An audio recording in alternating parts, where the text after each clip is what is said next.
Hello, it's a new challenge I've started on Football Manager 24. It's on the PlayStation 5 because I'm cheap and I don't have a great laptop. But nevertheless, I've played this numerous times as Rangers. I've always won the league, eventually winning the Champions League. I found it far too easy. And I'm sure if you're fans of Rangers, you know that we need a massive overhaul in the summer. After another disappointing season, obviously disappointing managers like Michael Beale, things like Giovanni Van Bronckhorst not being back. Clement's got a job in his hands, but I thought it was a challenge for once. I'd try and bring back players that are only ex-Rangers players. So they must have played for the club previously in order to be signed by myself for this season. So I've skipped a year and I've done what Clement will be doing in the summer, and a massive clear out. So without further ado, I shall show you the signings that have been made this summer.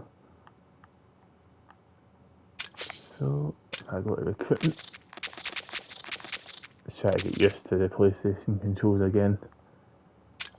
So as you can see from here, you've got Craig Halkett, obviously plays for Hearts, always in central defence at Hearts. He was playing for Rangers back in the 2014-15 years. Never actually got to play a game, but went to Berwick and Livingston, as you can see. Then Hearts are free. They've signed him back at the club for 2.1 million, which is a bit of a sort one. Ryan Hardy. Obviously, we've always got striker issues. I think Ryan Hardy's done brilliantly at Plymouth this season. In the first year back in the Championship. Do I think he's worth £5 million? No, I don't, but that's how much it took to get him. He was at Rangers back last in 2018-19, had this season on loan at Livingston, Rafe, etc. He at least played 5 games for Rangers in the Championship, according to this. Alfredo Morelos needs no introduction. For some reason, Football Manager still thinks he's a great player. He cost £7 million from Santos in Brazil. Obviously, he spent a good number of years at Rangers, scoring some vital goals, but is a bit of an enigma. He could have done so much better if he could get his temperament in charge. But still another player, and Glenn Kamara from Leeds. For some reason this game he really didn't play that many games for Leeds in the Championship, so we were able to get him in for 1.6 million, which I thought was a great deal. Obviously he was a bargain initially from Dundee for 50k, the former Arsenal youth project, so another player that will probably play in the first team. Ryan Kent, again, someone who's probably found the grass isn't greener. He could have done so much better for Rangers in my opinion.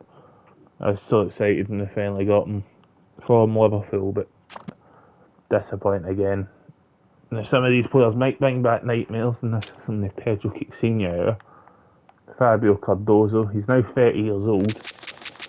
But after he left Rangers, he went to Santa Clara to prove himself in the Portuguese Premier League before joining Porto. Didn't possibly play that many games at getting a big move like that after failing so hard at Rangers. I think, fair play to him. £7 million is at the game for what he was worth. I'm not entirely sure about that now at the age of 30, but with the centre halves, he can't be any worse than Ben Davies, surely to goodness. Now, youngster Dyer Mabudi, him and his brother, of course, play in Belgium at the moment. Dyer plays with Stereo, and I believe Daffo plays at Ostende. Unfortunately, we lost him for a minimal fee to Man City, but signed him back 1.8 million. Hopefully, I like to see them both do well, and they've both declared their intent to come back to Rangers one day, so you never know. Ross McCrory again. Most Rangers fans will be aware of him. He left for Aberdeen. Unfortunately, it's a move I could never understand. Knowing how Aberdeen are so stingy and try when Rangers are wanting players off them due to the rivalry they've got. 350k was a bit of a bogus, but we got him back for 500,000 from Bristol City. So he'll probably be playing a fair few games. Then you've got Nikola Katic, a player I'd never understand why we let go. I believe he's now in the Croatian national team since we've let him go as well. And it's so silly. He was young enough as well, so time was always on his side. He ended up going to Zurich after a loan spell at Hajduk. We've signed him back for 6.75 million. It could be a very good signing. I'd be very interested to see how he does well. Now, Jean Terral, a name from the past, he hasn't really pressed on the way many people would have thought he was. We've signed him from OFI Crete in Greece, I believe it. Initially, we had him on loan from Arsenal in the 2016-17 season. He done alright. He looked half decent, but never really, as I said, never pressed on. That's how he's ended up at teams at Hull, Birmingham, and OFI. Now he's back at us, so I'll see how he does. Diamande was a signing, obviously, we have on loan currently. We know he's signing anyway, so I can't do anything about that. Jedwin Zelalem, another player we had on loan from Arsenal, all the way back in the 2015-16 season. Numbers weren't anything special, unfortunately. Then obviously left Arsenal, as you'd expect, Sporting Kansas. Then Swoke Park, which is our second team. New York City FC, then Den Bosch in the Dutch second division. We've signed him on a fee, so welcome back to Rangers Zelalem. Kevin Mbadu, one of the famous Newcastle Five, when we didn't get promoted. He came second in the league to Hearts, and then lost to Motherwell in the playoff. Back in the 2014-15 season. Shows you how long ago that was. He went on to have a good career at Young Boys, and then he went to Wolfsburg for 8 million and played a couple of games in the Premier League for Fulham before joining Augsburg, and then we'll sign him for 6.5 million right back. James Tavernier's replacement, I think. Shea Ojo, very disappointing. I'm paying him a fortune in wages as well for some reason. He was in the Rangers in the 2019-20 season before being loaned out to Cardiff. Millwall, joined Cardiff permanently, joined Kojic in Belgium. Obviously we have now signed him on a fee. I can't really see him playing too many games. Malik Tillman was on loan at us recently, obviously before he's joined PSE. On loan from Bayern Munich. I believe he's joined PSE permanently now, but we have managed in this game universe to get him on loan again for 1.4 million. A young player, definitely talented. I think we did miss him. He scored a few good goals for us in the 22-23 season. I think he'll be a starting player on this team. Emerson Hyndman. I can't remember who we got him. Bournemouth, we got him on loan from. That'll be Mark Warburton's season, I'm guessing. Didn't really do as much as we'd hoped. Obviously had a season on loan at Hibernian as well, and before joining Atlanta United and then Memphis, where he's currently at now. He joined Chicago in game in January of the season that we skipped. Now we're signing him for 1.9 million. A fringe player. Can't see him getting too many games, but you never know. Sebastian Forey, this will bring back some nightmares for many a person. A player from Paul Le Guen's era, if you can remember him. 2012-13, 2013-14, sorry, not Paul Le Guen's era, apologies. Way back for the League 2 era, we signed him from Lyon in a fee. And then he went back to Lyon in a fee in a rather roundabout way. And then he's joined a team that I've got no idea who that is. Go FC, 3rd division of France. Then playing for Le Monster Billy, which is a French non-league, I believe. We've signed him on a free. Now 33 years old. I can't see him ever playing a game. Centre half surely can't be any worse than John Suter. And then Liam Kelly, of course, Motherwell goalkeeper. Used to play in the Rangers youth. He had a couple of seasons on loan to Livingston before apparently. He never actually played a league game for Rangers. Had a good career at QPR for a couple of years, and then Motherwell for the last four years. Very solid keeper. There is talks about Celtic actually wanting him as backup when Scott Bain leaves. There's not that many goalkeepers I can see that are available that used to play for Rangers, so hence the need for Kelly, but also Royce Foderingham. Again, due to the lack of players, there actually is 800,000 from Sheffield United. He's obviously played a part in the Premier League campaign this year. Sheffield United have conceded more than 100 goals. It was last at Rangers in the 2019-20 season. Good goalkeeper. Again, if I was playing the game properly, it probably wouldn't be who I want. The last one is Amad Diallo. The man actually spurred the subject to this video because my dad personally can't remember Diallo playing for Rangers even though he watches every game. Yeah, he was on loan in January from the 2021-22 season from Man United. Didn't really set anything alight, unfortunately. And then he went to the Stadium of Light with Sunderland. Had a great season in the Championship, and now obviously he's in the Man United's first team in real life. Then this game universe, we've got him on loan for 1.4 million. Another attacking option. I can't see how you could go wrong with that. On the outs, this is obviously tried to sell everyone that I thought would be leaving regardless. So Connor Goldson, £10 million. If we get anywhere near that for Connor Goldson, I'd bite their hands off from Philip Clement. He's went to El Garafa in Qatar. And John McLaughlin, obviously never been a fan of him. No idea how he ever got in a Rangers shirt. He signed for Hibs in a free transfer in this game. Scott Wright, again, I think there's a player there. Is he old firm quality? No, his numbers never suggest it. I'd be more than happy to see us get rid of him. Signed him from Aberdeen for 200k. He's went to Hibernian again. They seem to be happy to take the dregs of what I don't want. Hopefully it'll be the same in new life. Tom Lawrence, very injury plagued. I sold him for 875,000. I'd imagine we'd get a lot more than that if we sold him now. Maybe 2-3 million. He's went to Sheffield United, a free transfer from Derby, the former Man U youth player. Jack Butland, controversially, I wasn't wanting to sell him, but if we got 22 million from Al Sadd in Qatar in real life, begrudgingly I couldn't say there was anything wrong with taking that. I think we would probably bite their hands off. He'd probably try and get a goalkeeper in. I always say like Nathan Baxter for Bolton would be an option.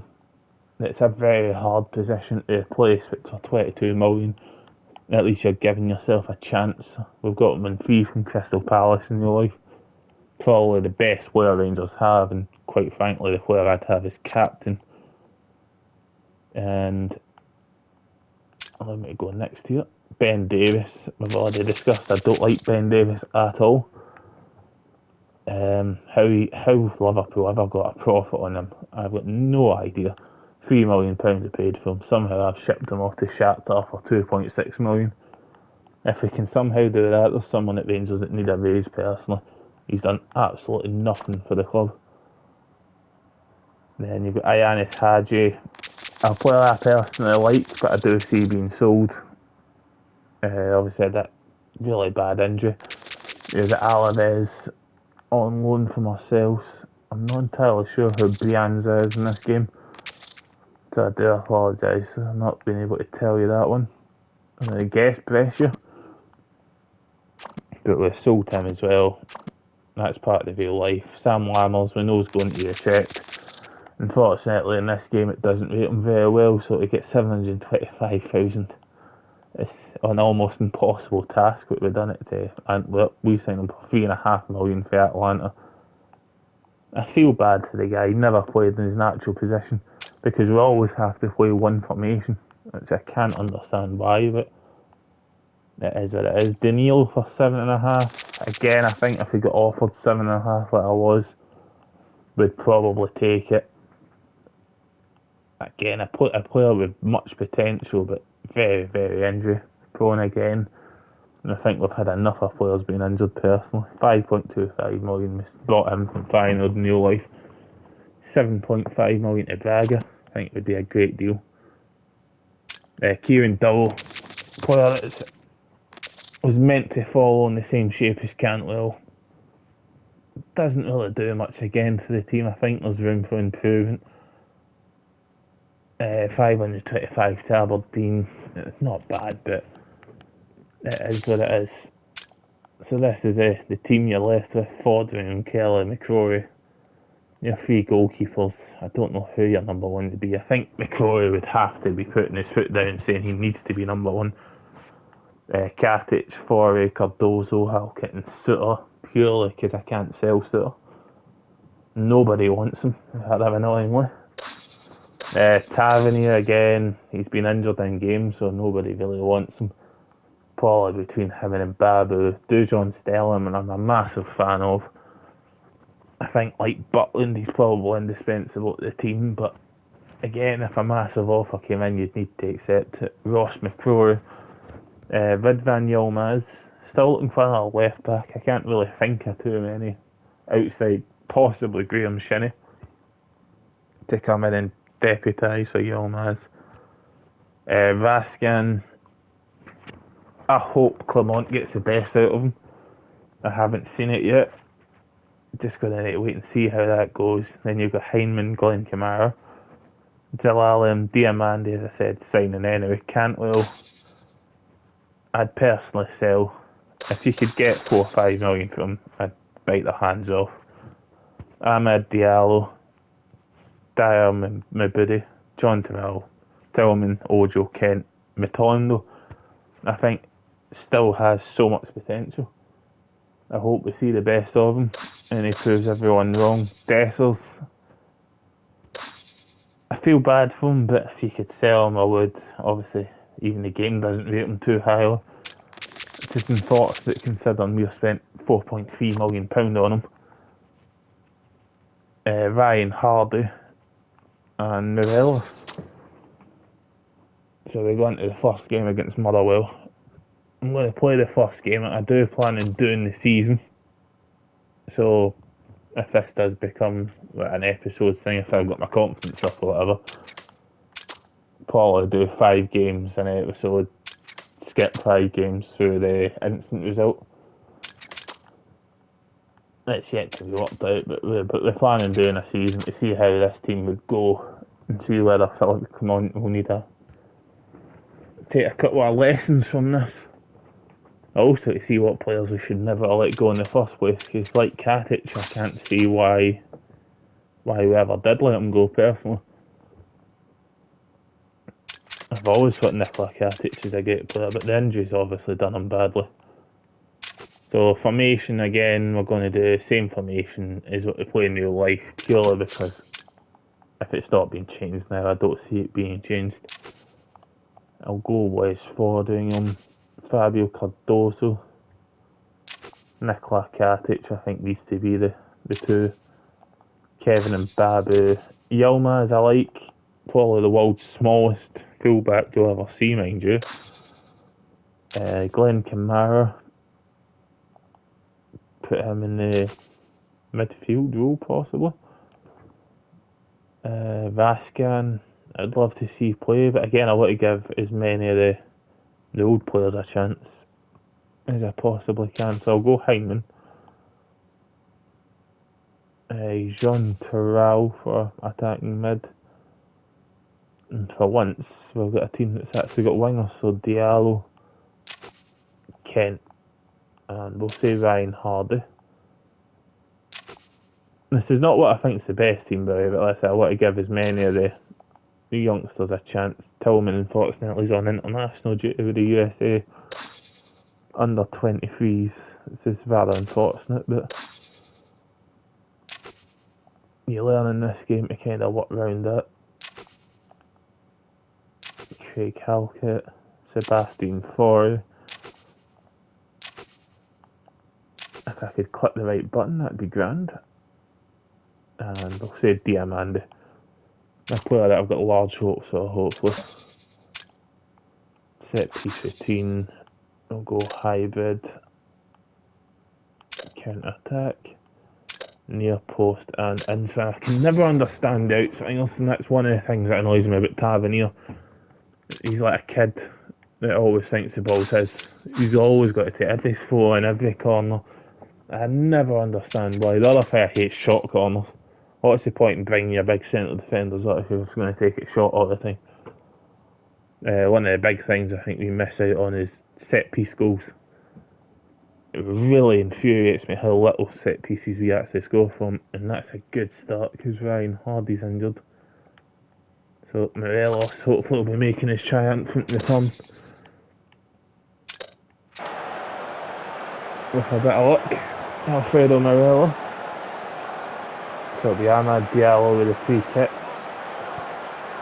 Takes it short, Ryan Kent's there. Oh, and Ryan Kent scores, because you love to see it. If only he'd done that more often in real life. The Rangers won. Motherwell of course not got Liam Kelly in goal because of Portsmouth. I'm going to get rid of the sounds because that's too loud. Ryan Kent's there. Cardoso, the centre half. Can we score for a set piece? Hyman Kent again. What a save from the Motherwell goalkeeper. It's still lead 1-0. That's what we love to see. We'll await next highlight. Been reasonably dominant as well. 77% possession. 8 corners. I suppose it's like real life. Not even I can get them scoring for corners. And ideally, I'd love to see like more episodes of this. Oh, Amad Diallo with a wonderful goal from a Katic knockdown. And the Portuguese international. Is he Portuguese? He might well be Ivory Coast. But he gets a goal nonetheless. Left foot drive into the bottom corner. I'd love to be able to do more videos of different teams where you do the same premise, you sign players that have only played for that team in the past. Completely different to what I'd normally do because eventually every game you get a shelf life where you're so confident and you know what players to sign because you've signed them before, it's your third time playing the game. I'm going to bring in Forey. I'll bring in Kelly for Forderingham. A substitute you'd never see. I can never remember if Shea Ojo plays left mid. I'll bring him in. Zelalem can come in for his debut. Dyer Mabudi. Why not? Right mid for Diallo. Can't make any more subs because I can't count a foul. Probably could have forgot about Hardy being injured. But yeah, dominance as usual. I say you went to Man United, you could only sign Man U players or Chelsea. I think the fun you could have at that if you sold all their players. You could have your Salahs, your De Bruynes, all that ilk. Even Celtic, I'd even do Celtic, even though I am a Rangers fan. Morelos has hit the post. You'd have thought it was Celtic he was playing. He still can't score a goal. But yes, I lead Motherwell 2-0 with this team. Be very interested to see over the course of the season how this team goes. If you do have any suggestions as to who to sign, if the video's actually been watched, please put them in the comments section. Because there will be players inevitably that I've forgotten about, as I'm sure there's players in this team that you've forgotten about. But a clean sheet, would you believe? With Katic and Sebastian Forey finishing. Very happy with that result. Hearts, of course. Well, we signed Lawrence Shankland, I'm not entirely sure. Don't know if I want to be honest with you. Want to move to a bigger club. Obviously that would suit us, but he doesn't fit the bill for former Rangers players in first now. Wish he did. He's had a very nomadic career, but it is what it is, I guess. So the schedule, we play Young Boys in the Champions League qualifiers. Big test will be the Celtic game. The 22nd of September. Away from home. we'll see how that goes. But anyway, if you enjoyed this, please leave a like. Any suggestions and players, please feel free. I know Rangers, as a fan, I've got lots of fans, a great fan base. Then hopefully I've reminded you of many of players that you forgot played for Rangers, and hopefully I've not given you too many nightmares, such as the League 2 years with Sebastian Corey. Thank you for watching.